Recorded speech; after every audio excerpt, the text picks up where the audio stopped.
প্রিয় ছাত্রছাত্রীরা, Bangla honours semester 4 বৈষ্ণব পদাবলী এবং শাক্ত পদাবলীর যে সমস্ত পদগুলো রয়েছে তার আলোচনা কিন্তু করে দিচ্ছি।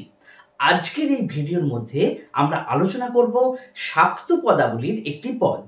শাক্ত পদকর্তা কবি কমলাকান্ত ভট্টাচার্যের যে সমস্ত আগমনী বিজয়া পর্বের পদগুলি রয়েছে তার মধ্যে থেকে আগমনী পর্যায়ের একটি পদ আমরা আজকে পড়ব।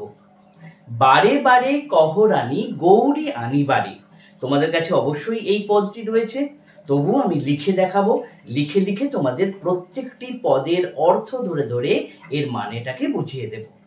প্রথমেই বলি, আগমনীর পদগুলিতে প্রত্যেকটি কবির বেশিরভাগ ক্ষেত্রে মা মেনকার আরতি প্রকাশিত। আজকে যে পদটি পড়ব সেটি গিরিরাজ হিমালয়ের উক্তি, অর্থাৎ তার কথাই, গিরিরাজ হিমালয়ের কথা এই পদের মধ্যে বেশি করে প্রকাশিত হয়েছে। মা মেনকা বারবার গিরিরাজকে বলছেন, যাও তুমি উমাকে বাপের বাড়িতে নিয়ে এসো, কিন্তু বারবার গিরিরাজ মেনকাকে সেখানে যেতে বারণ করছেন বা নিজে সেখানে গিয়ে মেয়েকে যে নিয়ে আসবেন সেটা করছেন না। আজ অধৈর্য হয়ে গিয়ে তিনি যেন এই উক্তিগুলি করছেন, যেন কৈফিয়ত দিচ্ছেন যে কেন তিনি এতদিন ধরে যাচ্ছেন না। সেই কৈফিয়তটাই এই পদের মধ্যে আলোচনা হয়েছে। ভালো করে এই পদটি লক্ষ্য করো। এখানে বলছেন, বারে বারে কহ রানী গৌরী আনিবারে, জানো তো জামাতার রীত অশেষ প্রকারে। প্রথমত এখানে প্রশ্ন, রানী কাকে বলা হয়েছে? রানী হলেন গিরিরাজ পর্বত অর্থাৎ হিমালয়ের স্ত্রী মেনকা। তা গিরিরানী অর্থাৎ মেনকা বারবার হিমালয়কে অনুরোধ করছেন যে কি গো, যাও মেয়েকে নিয়ে এসো। তা সেই কথাটার প্রেক্ষিতেই আজকে যেন গিরিরাজ হিমালয় কিছু কৈফিয়ত দিচ্ছেন যে তুমি তো বারবার বলো যে গৌরীকে আনতে, জামাতাকে চেনো তো, তার স্বভাব বৈশিষ্ট্য কেমন সেটা তুমি জানো তো, বললেই তো আর গৌরীকে আনা যায় না। আর হর অর্থাৎ ওই শঙ্কর মহাদেব তিনি তো ছাড়বেন না, বললেই যে ছেড়ে দেবে, যাও চলে যাও উমা, ওরকম তো হবে না। তাই বলছে, দেখো, বরঞ্চ ত্যাজিয়ে মণি ক্ষণিক বাঁচয়ে ফণি। বরঞ্চ ত্যাজয়ে মণি, একটা সাপের মাথায়, ফণি মানে সাপ, সাপের মাথার যে মণি, ফণার উপরে যে মণি থাকে, এই মণি যদি সাপ হারিয়ে ফেলে তবুও কিছুক্ষণ সেই সাপটা বেঁচে থাকতে পারে। পরের লাইন দেখো, ততোধিক সুলোপানি, সুলোপানি মানে শিব, ততোধিক সুলোপানি ভাবে উমা মারে। বলছে শিব এক মুহূর্ত উমা ছাড়া থাকতে পারেন না। তাহলে এই যে দুটো লাইন, বরঞ্চ ত্যাজিয়ে মণি ক্ষণিক বাঁচিয়ে ফণি, ততোধিক সুলোপানি ভাবে উমা মারে। একটা সাপ তার মাথার মণি হারিয়ে বেঁচে থাকতে পারলেও কিছুক্ষণের জন্য সুলোপানি শিব তিনি উমা ছাড়া এক মুহূর্ত থাকতে পারেন না। দেখো, এই লাইন দুটো ডাক দিয়ে দিলাম, এই লাইন দুটো 5 নম্বরের আসতেই পারে, এটা তেমন ভাবে লিখতে হবে। এরপর কবি বলছেন, তিলে না দেখিলে মরে সধা রাখি হৃদি পরে। বলছে এক তিল, গৌরীকে যদি মহাদেব এক তিল সময় না দেখতে পায় তাহলে যেন একটা মরে যাওয়ার উপক্রম হয়, একদম পুরো চোখে হারায়। সদা রাখি হৃদি পরে, সর্বদাই হৃদয়ে মাঝে লুকিয়ে রেখেছে আমাদের মা জগৎ জননীকে।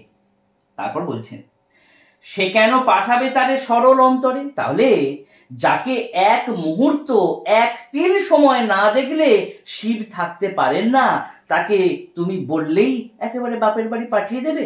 অত সরল অন্তরে শিব কিন্তু পাঠাবে না তাকে। কেন? উমাকে একেবারে এক তিল না দেখতে পেলে শিব স্থির থাকতে পারেন না, সেই জন্য সরল অন্তরে, অর্থাৎ একেবারে স্বাভাবিকভাবে তুমি বলছো আর শিব উমাকে পাঠিয়ে দেবে, তেমনটা হবে না।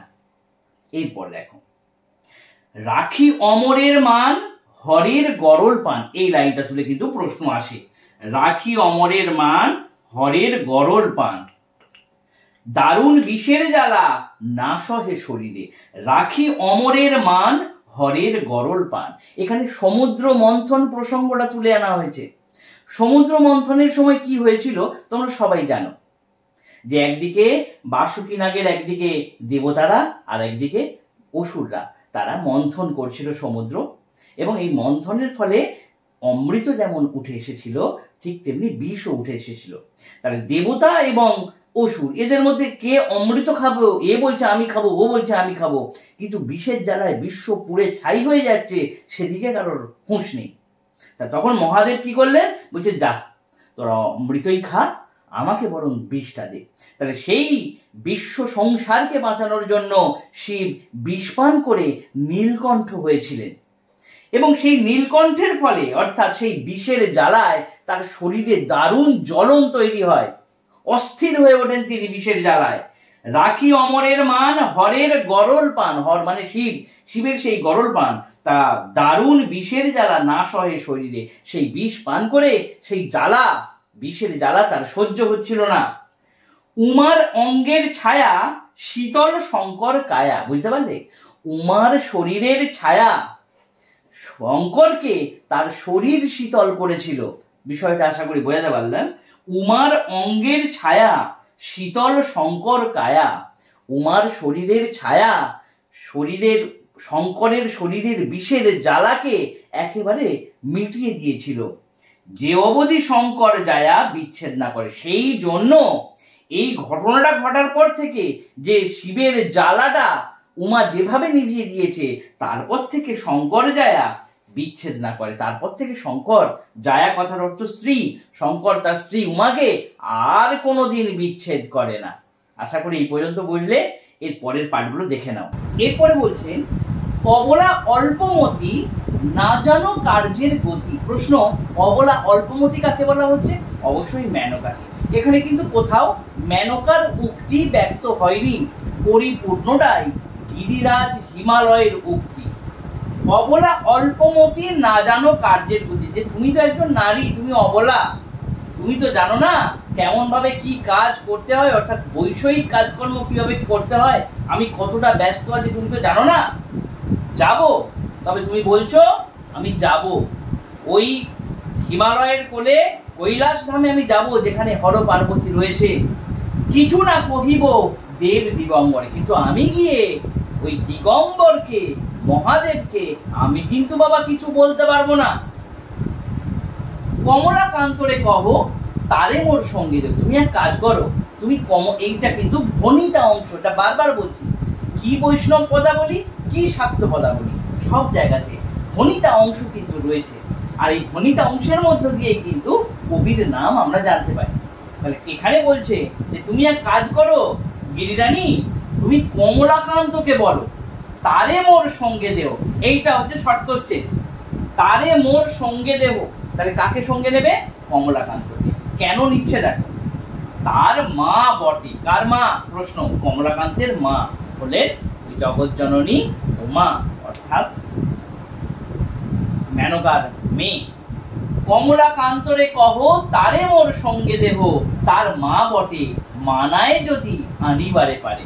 যদি ওকে আনতে পারে তাহলে একমাত্র কমলাকান্তই আনতে পারবে, তবে আমি তো গিয়ে ওই মহাদেবকে বাবা কিছু বলতে পারবো না, কারণ তিনি কি ভাববেন, তার থেকে তার স্বভাব, তার বৈশিষ্ট্য, সেগুলো সব আমরা জানি, তাই তাকে গিয়ে আমি কিছু বলতে পারবো না। তুমি এক কাজ করো, আমার সঙ্গে কমলাকান্তকে দিয়ে দাও, কমলাকান্ত গিয়ে যদি বুঝিয়ে আনতে পারে তাহলে নিয়ে আসবে। তাহলে এই পদটার বিষয় তোমরা বুঝতে পেরেছো। এই পদের থেকে যদি 10 নম্বরের প্রশ্ন আসে তাহলে তোমাদেরকে কেমন ভাবে লিখতে হবে সেটাও তোমরা আগের যে সমস্ত ভিডিও আছে সেগুলোতে দেখেছো। আজকে এই ভিডিওটা আলোচনা করলাম, এবং এই ভিডিওর যে কাব্য সৌন্দর্য, অর্থাৎ 10 নম্বরের প্রশ্নের যে শেষ প্যারাটা যেটা হবে সেটা আমি এই ভিডিওর শেষে তোমাদেরকে দিয়ে দিচ্ছি। আর এটা যেমন ভাবে বোঝালাম তেমন ভাবেই খাতাতে লিখবে, সুন্দর করে একটা ইন্ট্রোডাকশন দেবে, ইন্ট্রোডাকশনের পরে এই কবিতাটার সারমর্ম অর্থাৎ পুরোপুরি ব্যাপারটা লিখবে, এবং তারপরে আমি যে কাব্য সৌন্দর্যটা লিখে দিচ্ছি সেটা শুধুমাত্র লিখে দেবে, ব্যাস ব্যাপারটা শেষ হয়ে গেল। তাহলে এই ভিডিওটা বুঝতে পারলে ধন্যবাদ।